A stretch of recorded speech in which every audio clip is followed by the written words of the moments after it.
I retired from the police department in 1992, and they called me up and asked if I could do discipline in the high school because the vice principal of the school had a heart attack and he was going to be out for 4 months. I chose to work here. I moved here from Pittsburgh 2 years ago, and I interviewed at 2 places. I interviewed with Ms. Boney, Mr. Pascal, Mr. Fair. I had very good interviews. Really liked the tone that they set. It seemed to be a good place and people to work for.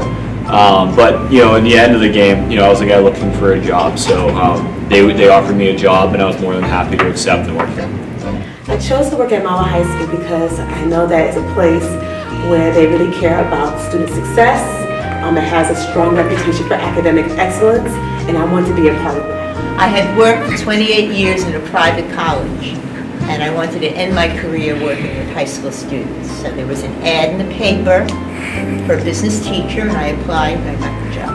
I found that the administrators were interested in helping teachers improve, and for Bergen County, it's one of the more diverse parts of Northwest Bergen County.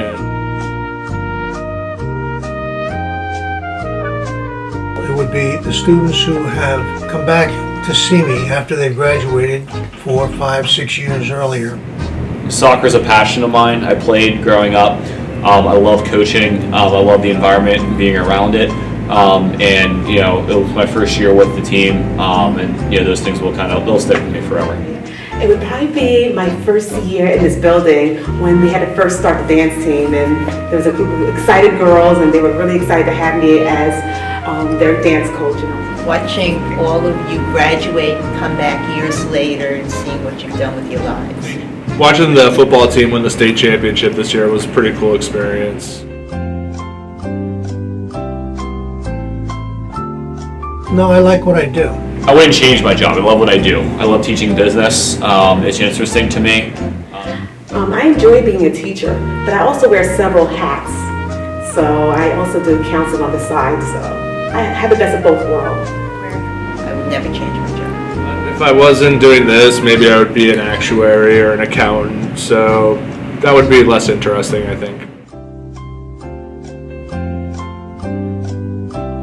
And one of the things that I have argued for is more parking spaces on school property so juniors could drive to school. It would be a big help to all of the parents that have to bring their students to school. The biggest thing I would change is probably not the access to technology, but the integration of technology. I kind of think we're still behind the curve a little bit when it comes to internet access as far as wireless. The teaching lounge, we need to have some more snacks in there.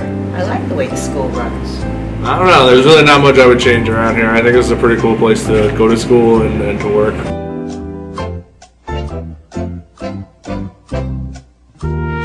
Probably playing golf, watching my grandsons and granddaughter grow up and play sports or do whatever they're doing, and vacation with my wife. Turning old and gray and fat. Hopefully I will kind of master this thing called teaching and figure it out a little better, because you always can improve. So learning from my experiences, I see myself as in the future. Right now, like with my work and job, everything's more hectic because I'm still new at it. So I think in a couple more years I'll have a lot more free time, which I think comes with age and with wisdom. So I'm looking forward to that and spending with my wife and Dawn. What are you doing in the future? In the future, I see myself starting my own private practice because, again, I enjoy working with students, I enjoy working with adults, and I enjoy making people feel good and happy, and I think that's the best kind of job that anyone can ever have. Cool, thank you. Retiring. Teaching for a very long time. I think I'm 33, and I think I probably still have close to 30 years left before I retire, so.